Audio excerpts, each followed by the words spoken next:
Treviso l'associazione Veneto Imprese Unite lancia l'allarme delle attività pronte a chiudere. La conferma della zona arancione ora spinge a nuove azioni di protesta. La variante brasiliana del Covid fa paura, ma è quella inglese che secondo il Ministero della Salute potrebbe aggravare la conta dei contagi e comportare nuove restrizioni.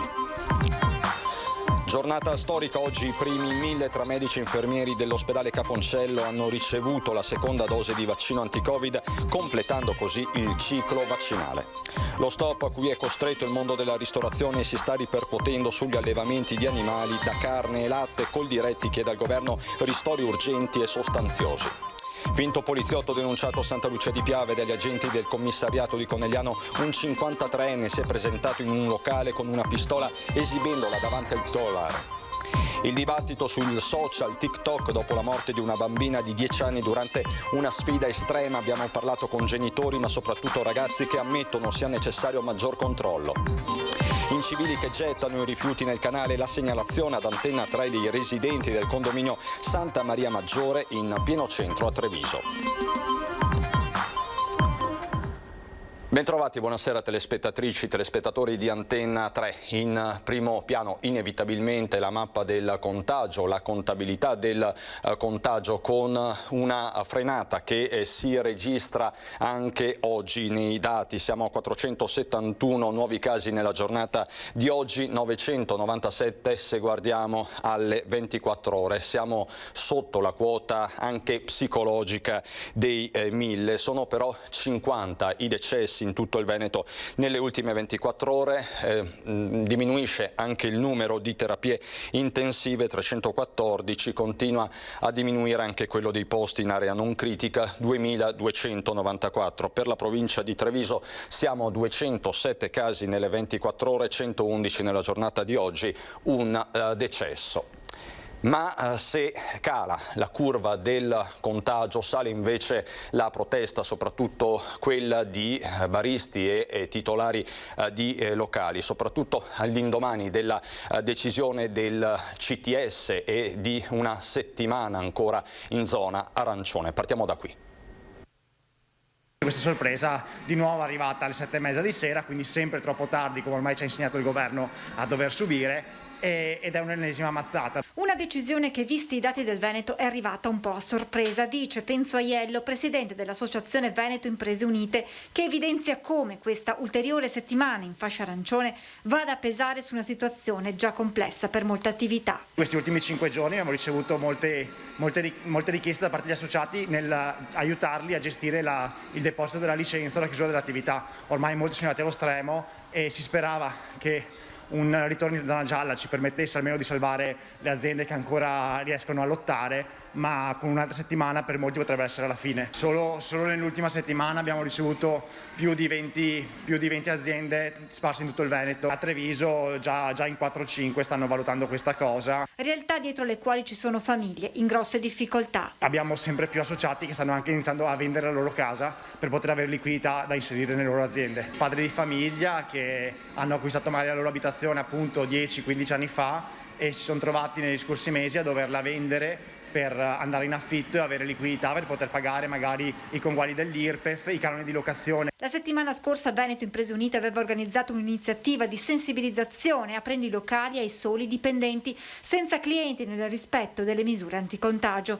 Ora però la misura è colma, aggiunge Aiello, e siamo pronti a nuove azioni. Non è detto che saremo ancora in grado di rispettare completamente invece le norme, nel senso che ormai la stanchezza e l'impossibilità di andare avanti è arrivata al massimo.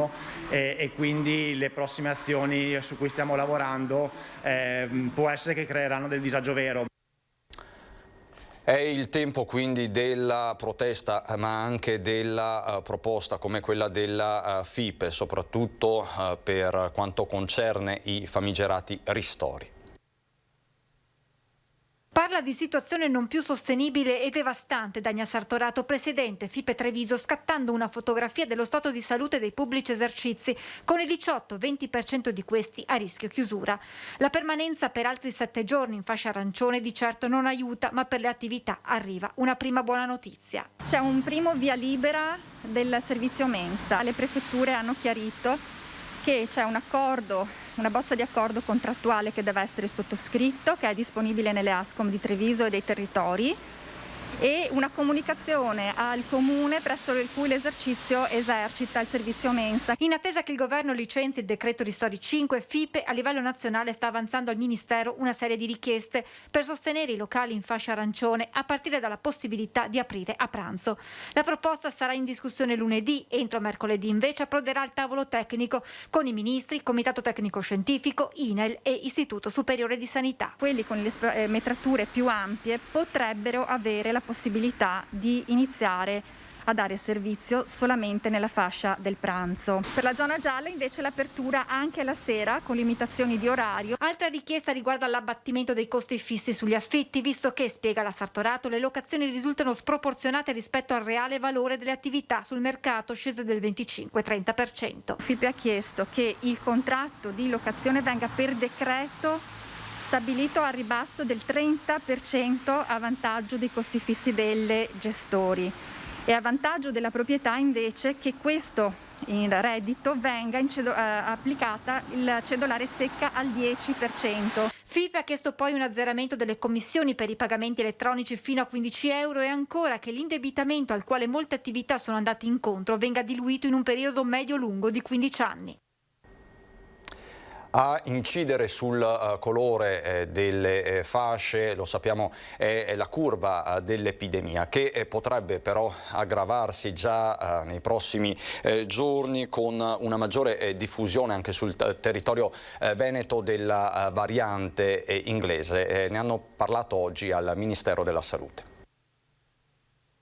Quella brasiliana in qualche misura preoccupa di più, dato che è stato rilevato un certo numero di reinfezioni, soprattutto nella zona di Manaus, quindi in Amazzonia. La brasiliana è quella che preoccupa di più, ma è la variante inglese la più diffusa e sorvegliata da Stato e Regioni. Dalla sua evoluzione dipenderà un possibile innalzamento delle misure, leggi, nuove restrizioni che per il Veneto potrebbero equivalere a un'ulteriore permanenza in arancione. Se questo possa determinare un innalzamento del livello di guardia e delle misure che devono essere prese, diciamo, questo sicuramente è un argomento che stiamo prendendo in considerazione. A fare ordine sulla variante inglese è lo stesso Fabrizio Pregliasco, all'indomani delle dichiarazioni del premier britannico Johnson sulla maggiore mortalità. Altra cosa, sottolinea il virologo, dalla letalità. La letalità è la percentuale di persone che vengono a morire in seguito all'infezione. La mortalità è l'effetto che si sta vedendo, perché essendoci più casi anche nella popolazione adulta, perché presumibilmente si è diffusa nella popolazione più giovane, l'effetto più triste appunto della grande presenza di casi poi ci porta a vedere la mortalità. Di fronte a un virus che corre, seppure meno, e che muta, la partita da giocare è ovviamente quella dei vaccini, con Pregliasco che fissa una soglia minima di popolazione immunizzata per dirsi fuori dalla piena emergenza. Io ritengo che quando si arriverà a un 20-30% di copertura vaccinale, avendo privilegiato, secondo il piano, le persone più fragili, cominceremo a vedere dei dati più rassicuranti e non ci sarà più questa terribile quantità di 4, 5, 600 morti al giorno che sono l'elemento da tener conto.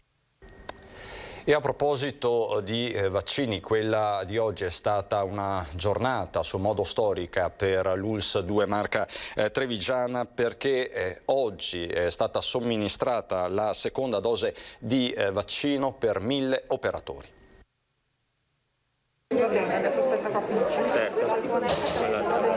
Ok. Dottore, seconda dose fatta. Come ci si sente? Bene, tranquillo, completamente asintomatico, sono contento di averla fatta. Penso che sia un atto civico, di senso civico, un atto dovuto e ben venga. Sono contenta di averla fatta, perché siamo a rischio tutti i giorni qua purtroppo. Mamma mia, contentissima, non vedevo l'ora di fare la seconda dose. Bisogna farla perché il rischio è troppo grande. Al di là della semplice cronaca dei fatti, diventa più importante riuscire a trasmettere l'emozione che alleggiava oggi nella stanza dei convegni del Caffoncello.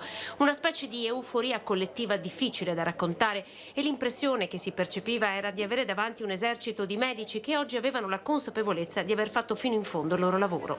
Sono i 1000 dipendenti dell'ospedale trevigiano i primi a ricevere la seconda dose del vaccino Pfizer. 6 postazioni operative dalle 8:30 alle 18:30 e domani domani si replica per altri 1.000. Nelle giornate di oggi e domani dovremo fare circa 2.000 operatori e quindi completare il secondo ciclo di vaccinazione di tutti gli operatori sanitari del Cafoncello, e questo sarà un grande risultato per l'ospedale. I colleghi sono entusiasti e hanno aderito all'iniziativa con un'altissima percentuale, per cui siamo tutti molto responsabili. Organizzazione rivista all'ultimo ieri sera dopo la nota diffusa da AIFA, secondo la quale non è indicato somministrare la seconda dose vaccinale a chi ha contratto il virus dopo la prima, perché l'infezione di per sé rappresenta già un potente stimolo alla risposta immunitaria.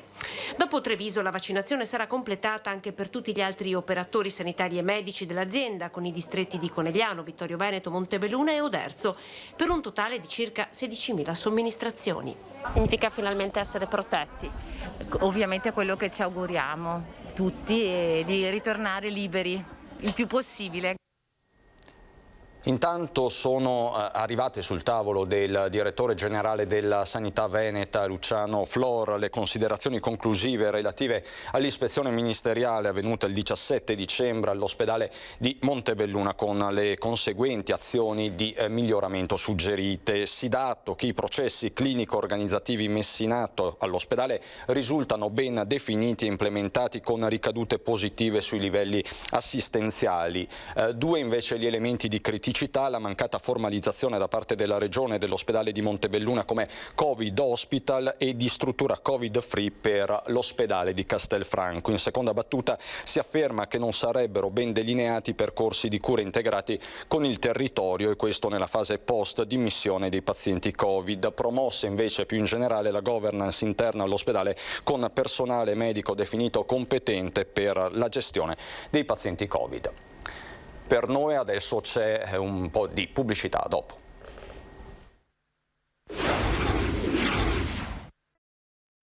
Di nuovo insieme per andare al mercato di Treviso, che oggi è tornato alla normalità. Peccato per il maltempo.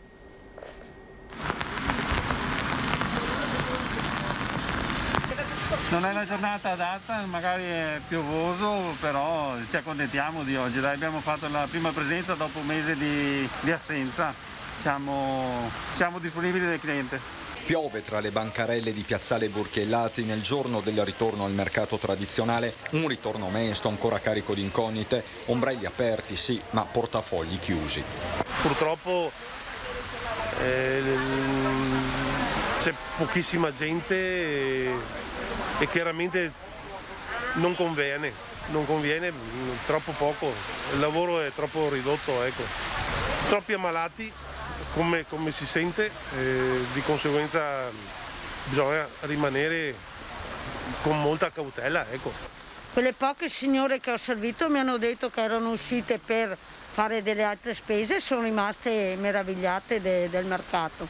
Comunque siete sollevati di essere tornati? Dopo un mese direi di sì. In tutti i comuni hanno fatto il mercato, non capisco perché a Treviso c'era questo problema. La speranza è lasciarsi alle spalle mesi complicati. Troppo difficili, non difficili, troppo. Comunque adesso speriamo di continuare e che la pandemia un po' alla volta se ne vada. Intanto si guarda la timida apertura, pur sempre un segnale. Però almeno ti tira un attimo sul morale, perché in questa situazione così drammatica. Sembra di tornare alla normalità un po'. Sì, un pochino, sì, è quello che ci auguriamo tutti. E lo stop a cui è costretto il mondo della ristorazione, ne abbiamo parlato all'inizio, si sta ripercuotendo pesantemente sugli allevamenti di animali da carne, sul settore lattiero-caseario. Stalle a rischio, ammonisce la Coldiretti, che chiede al governo, orfano del Ministero dell'Agricoltura, ristori urgenti e sostanziosi. Impatto economico della pandemia devastante per gli allevamenti italiani e di casa nostra. In provincia di Treviso, mette in guardia Coldiretti, a rischio il destino di centinaia di stalle e di migliaia di posti di lavoro. La ristorazione costituisce il 30% della destinazione di queste produzioni. Lo stop a cui sono costretti i locali si ripercuote gravemente su tutta la filiera agroalimentare. Se pensiamo al settore lattiero-caseario, perciò tutti gli allevamenti di vacche da latte sono chiaramente in grossa difficoltà perché la ristorazione è chiusa c'è una perdita di fatturato importante. Però anche il consumo stesso, diciamo, della carne rossa chiaramente nella ristorazione, ma anche, diciamo, nella grande distribuzione è a ribasso come prezzi. 700 allevamenti zootecnici da carne, 350 da latte, 70 allevamenti di conigli, 15 di suini. Realtà importanti che interessano in particolare la Castellana e la Pedemontana. I ristori sono quanto mai, diciamo, necessari in questo momento qui, perché qua diciamo, si fa un appello per cercare di mantenere e di sostenere un settore che altrimenti il rischio vero è quello che scompaia letteralmente, perché non hanno più la forza di resistere. L'appello è dunque al governo, dove in questo momento manca una figura di riferimento per l'agricoltura, con la crisi di maggioranza e le dimissioni di Teresa Bellanova. Chiaro che il rischio è quello che il comparto agricolo non abbia quelle attenzioni che necessita in questo momento difficile. Si augura che presto questa casella mancante, così fondamentale per il nostro paese, venga, diciamo, assunta da persone capaci e che conoscono il problema, il settore, e che ci diano una mano, diciamo, sostanziosa a superare il momento. Prosegue l'ondata di maltempo in Veneto, il centro funzionale decentrato della protezione civile con un nuovo bollettino valido dalle 14 di oggi fino alle 8 di lunedì 25 dichiara lo stato di attenzione, quindi allerta gialla per criticità idrogeologica per i bacini del Piave Pedemontano e anche per il Livenza Tagliamento. La cronaca ora ci porta a Santa Lucia di Piave, dove è stato denunciato un finto poliziotto. Si fingeva un poliziotto in borghese, arrivando addirittura a presentarsi in un locale con una pistola, poi risultata finta, esibendola davanti al titolare. L'episodio in un bar di Santa Lucia di Piave, dove gli agenti del commissariato di Conegliano hanno sorpreso l'individuo, un 53enne italiano originario del Veneziano e senza fissa dimora, mentre si spacciava per ispettore di polizia. Alla pistola giocattolo, un'esatta riproduzione dell'arma in dotazione proprio alle forze di polizia, il 53enne aveva rimosso il tappo rosso. Accompagnato in commissariato è stato denunciato e su di lui e i suoi legami con il territorio verranno svolti degli approfondimenti. Nell'ambito dei controlli per il rispetto delle restrizioni anti-Covid, la titolare di un bar di Via Lourdes a Conegliano è stata sanzionata, sempre dal commissariato, con la chiusura di 5 giorni per aver servito al tavolo alcuni avventori, anche loro multati. Da Santa Lucia di Piave a Silea, nei guai 2 ragazze. 18 e 21 anni, sorprese in pieno giorno con parecchia refurtiva in via Lanzaghe a Silea. È stata la segnalazione di un cittadino ieri mattina a consentire ai carabinieri di individuare le 2 ragazze residenti in un campo rom della zona. Sono state notate mentre suonavano i campanelli di case singole e appartamenti. Chiedevano affittuari o comunque accampavano scuse per distrarre probabilmente gli ospiti della casa, forse anche per verificare se c'era qualcuno nell'abitazione. Quando i carabinieri sono intervenuti, la situazione è apparsa subito sospetta.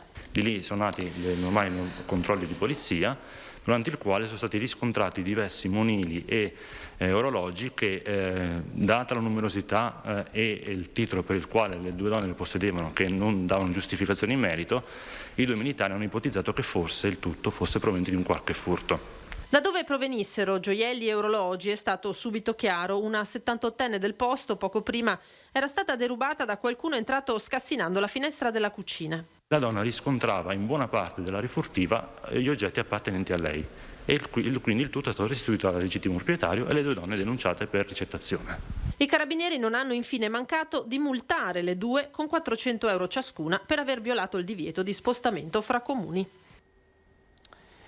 Ieri sera l'incidente di cui vi abbiamo dato tempestiva notizia, oggi però a Borgo Rico nel Padovano è il giorno del dolore per la morte del 45enne che per l'appunto ieri in quel incidente è morto. Era alla guida di una Smart il carrozziere di Borgorico che ha perso la vita nello scontro con un furgone mentre viaggiava lungo la strada regionale del Santo, la 308, nel territorio di Resana. Un violento impatto frontale, quello tra i due veicoli, avvenuto poco prima delle 20 di venerdì sera. Stava piovendo in quel momento e l'asfalto era particolarmente scivoloso. Lo scontro è avvenuto all'altezza del distributore. Per il carrozziere Andrea Rettore, 45 anni, non c'è stato nulla da fare, nonostante il tentativo di soccorso da parte dei sanitari del SUEM. Sul posto i vigili del fuoco arrivati da Castelfranco e la polizia stradale che sta ricostruendo l'esatta dinamica del tragico incidente. Si terranno mercoledì 27 gennaio alle ore 15 nella cattedrale di Vittorio Veneto i funerali del vescovo emerito di Vittorio Monsignor Alfredo Magarotto, spentosi ieri all'Opera della Provvidenza di Rubano. Le esequie saranno presiedute dal patriarca Francesco Moraglia. Colpito dal Covid, Monsignor Magarotto era guarito ma il suo fisico indebolito non ha retto ed è morto per una crisi cardiaca. Piattaforma di informazione o luogo di tentazione? In questi giorni non si fa che parlare della piattaforma TikTok da quando una delle sfide del social ha portato alla morte di una bambina di 10 anni. Abbiamo parlato con genitori e ragazzi. Io la uso per guardare video di tutti i generi. Anch'io la uso per vedere tutti i video. Per divertirmi un po', magari non ho niente da fare. Per passare il tempo. Esatto. È vero che ci sono queste sfide estreme? Viste no, comunque ho sentito di ragazzini, per esempio una ragazzina che si è suicidata poco tempo fa. Come fai ad accedere a sfide di questo tipo? Ci sono delle dirette, perché comunque possono entrare tutta la gente che si vuole. Hanno 15 anni questi due adolescenti trevigiani che usano TikTok abitualmente. La piattaforma social in cui ha trovato la morte Antonella, una ragazzina di soli 10 anni che ha tentato di sfidarla partecipando a Blackout Challenge, la prova estrema. Dopo questo fatto grave di cronaca, il garante della privacy ha disposto il blocco per tutti gli account del social per i quali non sia stata accertata con sicurezza l'età anagrafica. Una decisione che comunque divide la comunità social di cui fanno parte figli, ma anche tanti genitori. Io uso TikTok, non saprei neanche cosa dirle, perché io da genitore lo trovo un momento difficilissimo. Gestisco mio figlio in maniera abbastanza difficile, è difficile. Ecco, i ragazzi ne hanno risentito. La pandemia, l'assenza della scuola, le relazioni filtrate attraverso il cellulare, i social network hanno riempito molti spazi lasciati vuoti dalla quotidianità. Uso Instagram per dire, anche se ho, voglio dire, la mia età o cosa, però è sempre una cosa moderata, insomma, non è che sei esposta. A casa nostra è sempre stato vietato. Sì, anche noi. È giusto anche bloccarli sul sito come ha fatto Trump in America. Mi aspetto anche i ragazzi, anche se veramente una bambina piccola, magari capire qual è il limite da non superare. In una società sempre più attenta alla performance, dove i social hanno moltiplicato all'infinito la platea, i giovani difendono TikTok come una vera e propria piattaforma di informazione. Potrebbe essere un'applicazione molto utile, è una piattaforma anche di informazione e per questo a maggior ragione bisognerebbe proprio insegnare come utilizzare i social e guardare solo certi contenuti. I carabinieri di Montebelluna sono sulle tracce dei responsabili del danneggiamento al centro civico Il Cubo di via Treforni a Trevignano, struttura comunale dotata anche di una palestra utilizzata da diverse associazioni. Qualcuno ha lanciato dei sassi contro le finestre del piano terra e contro l'impianto esterno del condizionatore per un danno stimato in 500 euro. L'amministrazione comunale ha sporto così denuncia contro ignoti. Incivili che gettano i rifiuti nel canale, la segnalazione dei residenti del condominio Santa Maria Maggiore in pieno centro a Treviso. Questo è il canale delle convertite. Il canale delle convertite porta l'acqua fino al Sile e in questo momento già da parecchio tempo corre poca acqua, non so perché. È un fondo proprio lì vicino a pochi 20 centimetri di acqua, è un fondo nero, sporco. Già da un anno che succede questa storia, ma adesso evidentemente perché c'è poca acqua si fermano e vengono più evidenziati. Paolo, Paola, Giuseppina si fanno portavoci di un intero condominio, quello di Santa Maria Maggiore in via Brandolini d'Adda, che da tempo ogni mattina assiste suo malgrado ad uno spettacolo indecoroso per una zona del centro come questa.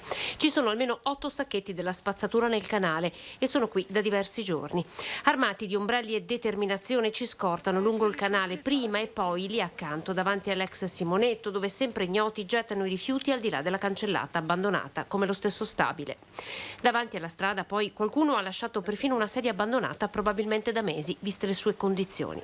È degradata sì la zona, non abbiamo niente, solo sporcizia. La mattina troviamo bottiglie che evidentemente viene gente di sera, di notte al buio e vengono a bere. Cosa chiede lei al comune? Vorrei che magari venissero fuori e vedessero un po' com'è la zona. Sorveglianza prima di tutto e poi un po' di cura di più del quartiere. Il gruppo ha anche fatto un esposto in comune, oltre ad avvisare puntualmente i vigili quando la situazione si fa più preoccupante. Non solo i rifiuti, ma nelle loro parole l'amarezza per un intero quartiere che una volta brillava ed ora appare dimenticato, con le serrande delle attività che dopo l'addio della questura dal centro a poco si stanno abbassando. Andiamo adesso nel Bellunese.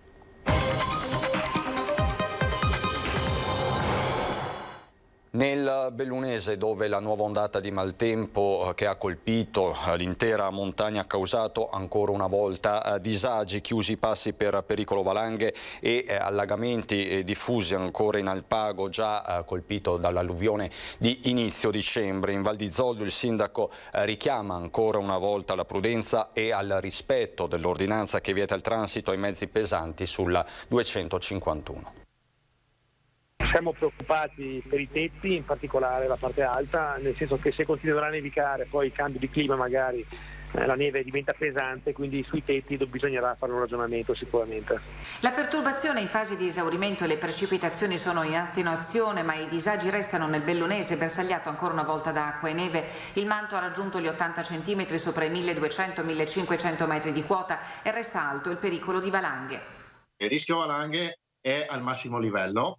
Perché? Perché la neve è molto pesante, perché ha piovuto sopra neve e quindi in parte si è sciolta, in parte si è appesantita, poi ha nevicato sopra la neve pesante, quindi la situazione è di elevato rischio. I passi dolomitici sono chiusi e per ragioni di sicurezza sono chiuse al transito la provinciale 49 di Misurina, Carbonin e a Dogana Vecchia, la regionale 48 delle Dolomiti fra Alverà e Ligonto e la provinciale 347 del Passo Cereda e Duran fra Passo Duran e la località Levare. Smotamenti in comune di Querovassa, in Valle di Schievenin, a Dogna e Provagna, in comune di Longarone. In Alpago ci sono stati alcuni allagamenti di scantinati e garage, mentre alla Monna è caduta in strada una slavina.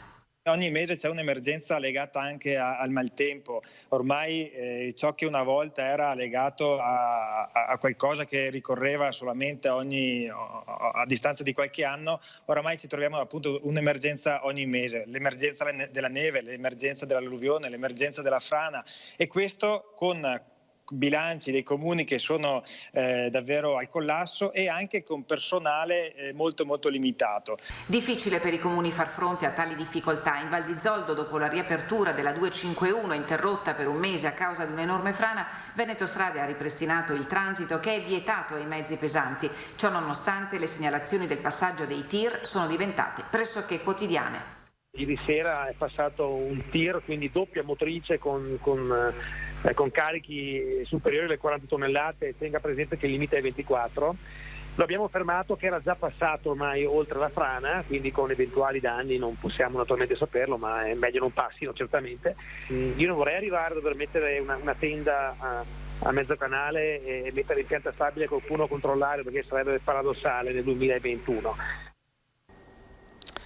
Per Bruno Minute si sono spalancate le porte del carcere di Belluno di Baldenic dopo la condanna in Corte d'Appello a Venezia nel settembre del 2019. L'uomo accusato di violenza sessuale su diversi minori in Val Belluna era stato posto ai domiciliari. La sua condotta però ha indotto la Procura della Corte d'Appello a disporre la custodia cautelare in carcere. Ieri i carabinieri di Santa Giustina sono andati a prelevarlo nella sua abitazione nella frazione di Salmenega.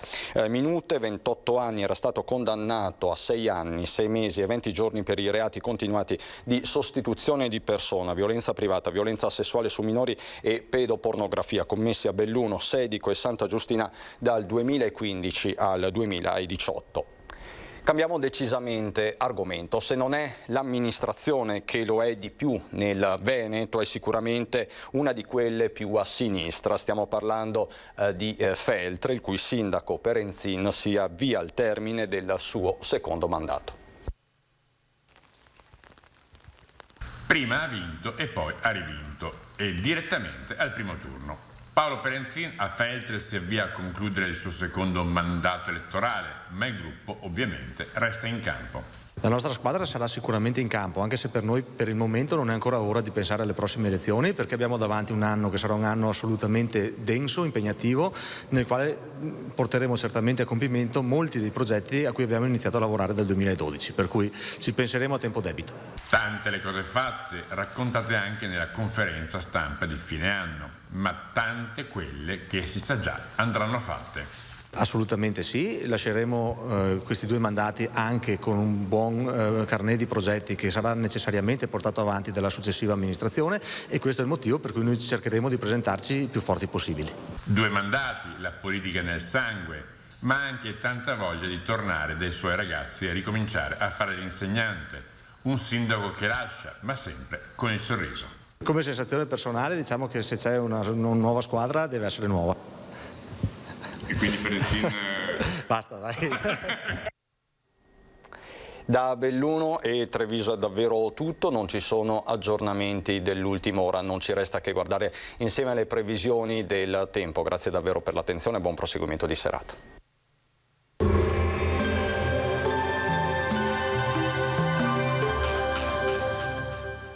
Benvenuti al meteo. La perturbazione si sposta verso i Balcani, migliora il tempo sul nostro territorio, dove però avremo ancora qualche residuo disturbo. Vediamo dove nel dettaglio. Sul Veneto la grafica di domenica 24 gennaio ci mostra che nella mattinata potrebbero verificarsi degli ultimi piovaschi, specie sulle coste e sulla pianura meridionale della nostra regione. Sul resto dei settori sarà in genere asciutto, anche con un maggiore soleggiamento. Temperature in calo con locali gelate sulle zone pianeggianti, minime tra -1 e 1 grado, valori massimi compresi invece tra i 4 e gli 8 gradi. Ci spostiamo ora sul Friuli Venezia Giulia, dove la situazione sarà tutto sommato simile, piogge al mattino ancora su Goriziano e Triestino, andrà meglio invece altrove. Temperature minime tra -2 e 2 gradi, massime sui 5-9 gradi. Uno sguardo infine alla situazione del Trentino Alto Adige, molte nubi inizialmente ma in genere senza piogge degne di nota, più sole invece con il passare delle ore. Temperature minime intorno ai -4 gradi, massime sui 3-4 gradi. Dal meteo per ora è tutto, vi auguro un buon proseguimento con Antenna 3.